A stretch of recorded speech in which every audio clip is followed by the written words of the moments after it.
Ya, gue ingin memenuhi permintaan netizen untuk membuat review Indonesia lawan Malaysia. Di awal-awal pertandingan gue nggak nonton, mungkin 15-20 menit lah habis itu gue nonton. Tapi gue sebenarnya tidak mau membahas jalannya pertandingan karena nggak begitu banyak lah, tapi juga faktor-faktor lain. Jadi gini, gue itu sebenarnya agak miris dalam arti begitu banyak fans kita yang kesana, yang ingin diberikan oleh sebuah perlawanan dahsyat karena lawannya Malaysia, musuh bebuyutan. Ternyata mereka tidak mendapatkan apa yang mereka inginkan, bahkan dikecewakan. Jadi gini, coba kita berpikir jernih sebagai fans anti kardus ya. Berpikir jernih, singkirkan ego, singkirkan emosi. Kita melihat dari awal. Dari mulai kualifikasi kita itu udah 4 kali kalah loh. 4 kali kalah, termasuk 3 kali di kandang lawan tim dari ASEAN yang sudah puluhan kali kita ketemu. Oke. Bahkan kalau gue baca-baca ini rekor yang terburuk yang pernah kita alami sebagai timnas sepak bola, kalau nggak salah lawan timnas Vietnam di kandang belum pernah kalah dan sekarang kalah. Terus ada beberapa rekor yang negatif yang terpecahkan. Jadi kalau kita berpikir negatif, atas dasar apa, alasan apa kita harus menang? Main di Malaysia, kalau di kandang sendiri pun kita sudah kalah. Oke, satu. Kedua, dari sisi permainan, 4 match kita itu mainnya amburadul. Lawan UEA itu babak pertama main rapi, parkir bis 4-4-2, bukan parkir bis, bertahanlah di babak seri itu rapi. Babak kedua jeblok. Oke. Kalau lu salahkan Yanto Basna karena dia bikin kesalahan, pemain mana sih nggak bikin kesalahan? Kita harus sadar bahwa pemain kita itu penuh dengan keterbatasan. Tapi sekali lagi kita pun juga memiliki, di samping keterbatasan itu ada kualitas yang gue bilang tidak tereksploitasi di bawah Simon.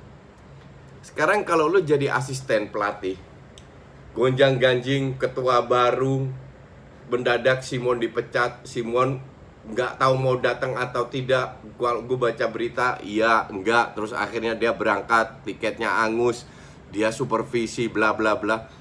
Yang kasihan siapa? Caretaker, Yeyen. Dia dalam sikon yang gegabah, dia nggak tahu harus apa yang harus dia lakukan, apakah dia memimpin atau tidak. Sementara waktu hanya seminggu di sana untuk latihan. Jadi tidak mungkin seorang caretaker yang dapat waktu seminggu merubah segalanya. Impossible. Dia bukan tukang sulap. Yang dia lakukan itu akan dilakukan caretaker lainnya, termasuk yang akan gue lakukan adalah meneruskan strategi yang sudah diterapkan oleh pelatih sebelumnya, which is Simon. Oke. Lebih dipertajam lagi, terutama dari sisi defense, ngincer sekali-sekali counter attack, ya akhirnya kita dapat satu penalti. Penalti itu tendangannya buruk sekali ya. Udah pelan, nggak terlalu pojok amat, tidak ke atas, ke bawah, dengan gampang sekali diantisipasi oleh kiper Malaysia. Tapi di luar itu, di luar kesalahan yang Tobasna, lu sebagai pelatih, sebagai caretaker, lu harus ngapain? Gak bisa lu ngapa-ngapain. Lu hanya bisa meneruskan apa yang dilakukan Simon, dan ternyata nggak berbuah hasil. Apakah salah caretaker? Enggak. Caretaker sama sekali tidak salah. Dia itu terpaksa, ini bukan keinginan dia. Dia terpaksa harus menjalankan ini. Itu kewajibannya dia sebagai asisten pelatih. Jadi kalau pemainnya pun dalam kondisi tidak kondusif, ya wajar-wajar aja. Liga pun juga masih jalan kok. Berapa waktu sih mereka latihan? Ini yang bikin gua agak bingung. Jadi banyak faktor, bukan hanya sisi pelatih yang sikonya tidak mendukung, pemain-pemainnya juga mungkin fitnessnya cuman setengah karena mereka sudah capek banget di liga main, timnas main, liga main, timnas main tanpa berhenti. Pelatih pemain itu bukan robot. Terus mendatangkan beberapa pemain baru yang belum kompak. Jadi banyak faktor yang membuat timnas kita ini tidak perform. Jujur aja, Kalau lu merasa kita bisa beri perlawanan atau menang, itu nggak make sense. Tidak ada dasarnya sama sekali. Berdasarkan match-match sebelumnya, berdasarkan alasan yang tadi gue sebut, nggak ada alasan kita untuk menang at all. Ngarep iya, semua juga ngarep, semua juga pengen kita minimal seri lah dan lain-lain. Sayang sekali penalti itu nggak masuk. Kalau masuk at least bisa memberi harapan lah untuk ngeberseri. Tapi kalau kita fair, apakah layak kita mendapatkan 1 poin? Nggak juga. Jadi gue bingung kenapa semua pada maki-maki di Twitter, gue baca, gue di tag dan lain-lain di IG. Kok kita nggak bisa menang dan lain-lain. What do we expect gitu loh. Biarlah sikon ini berlalu. Sekarang what next? Kedepannya itu bagaimana? Oke? Lu mau datengin Luis Milla yang gue baca, gue nggak tahu bener atau enggak, gajinya 900 juta. Lu mau datengin pelatih Korea dengan nama yang susah itu dengan gaji 700 juta. Apakah itu sesuai dengan kekuatan federasi? Asumsi iya, mereka bisa datang, dibayar. Pertanyaan gue kedua, dengan segala keterbatasan yang kita miliki, apakah kita bisa menjadi lebih bagus? Kalau bagusnya cuma sedikit, mending gue pakai pelatih lokal. Yang kalau gue rasa dengan 200 juta sebulan, dia juga udah puas. Feeling gue ya. Atau 250. At least jauh di bawah 700 juta lah. Pelatih lokal sudah terbukti lebih kenal, lebih tahu budaya kita. Dan tidak semua pelatih lokal itu jelek. Jadi kalau lu milih pelatih itu harus lihat sikon kualitas main kita apa. Satu. Kedua, kalau mau timnas diperbaiki, timnas itu lahir dari kompetisi yang kuat. Coba kita bikin dengan whatever alasannya untuk musim depan, adaptasi dengan agenda FIFA. Itu akan membuat kita bukan lebih bagus, tapi lebih meringankan, biar kondisi fitness pemain itu lebih siap untuk bermain. Kita masih ada 3 match lagi loh.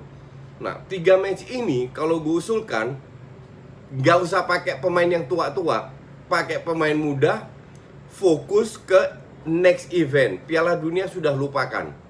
Next event apa? AFF atau Piala Asia atau whatever lah. Bentuk tim muda yang bisa bermain awet sampai 5 tahun ke depan lah. Fokus ke situ. Daripada gonta-ganti pemain terus nggak jelas yang tua-tua. Mungkin lu masukin 1-2 pemain senior yang bisa jadi leader, yang bisa membimbing. Sisanya fokus kepada pemain muda, kasih dia kesempatan, siapapun itu pelatihnya. Oke? Jadi terus kasih yang keempat, kasih mereka uji coba yang levelnya Asia, bukan AFF. Mindset itu harus dirubah. Level kita itu sudah Asia, bukan AFF. Lu mau kalah, mau apa, nggak penting. Tapi biasakan bermain di level Asia. Karena kalau hanya fokus ke AFF, kita menjadi obsesif terhadap juara AFF yang tidak lahir-lahir, yang tidak akan datang lagi. Tapi kalau kita fokusnya ke Asia, ke level Asia, walaupun kalah-kalah, mindset kita itu udah berubah. AFF itu udah dianggap uji coba. Tanpa beban mungkin akan menang. Jangan AFF menjadi sebuah obsesi yang untuk gue nggak penting. Karena level kita dengan jumlah pemain bola kita yang jauh lebih banyak daripada Malaysia, Vietnam, Thailand, level kita sudah Asia. Mari kita bangun bersama-sama. Kalau seandainya semoga PSSI memiliki visi untuk fokus kepada satu grup 30-40 pemain muda, at least di bawah U25, fokus ke depannya, mau menang kalah tetap kita dukung. Yang penting pondasinya, dan PT Liga juga harus mendukung dengan jadwal yang jelas. Jadi banyak faktor yang harus kita perbaiki, bukan masalah menang kalah dan lain-lain, bukan masalah ini ketemu Malaysia atau enggak.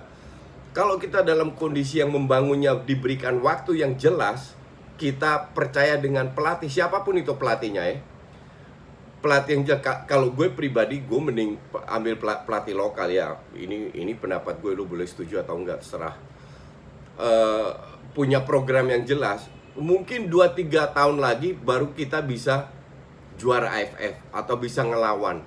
Tapi bangunnya itu dari sekarang. Masih ada sisa 3 match, mari itu dipakai untuk ibarat uji coba lah untuk tim muda ini. Nah, ini visi jangka panjang ini harus diterapkan oleh PSSI. Nggak bisa cuman fokus menang-menang di sisa pertandingan. Asumsi kita menang banyak di 3 pertandingan, nggak akan lolos grup juga kan. Mending kita fokus ke depannya, membangun pondasinya sekarang.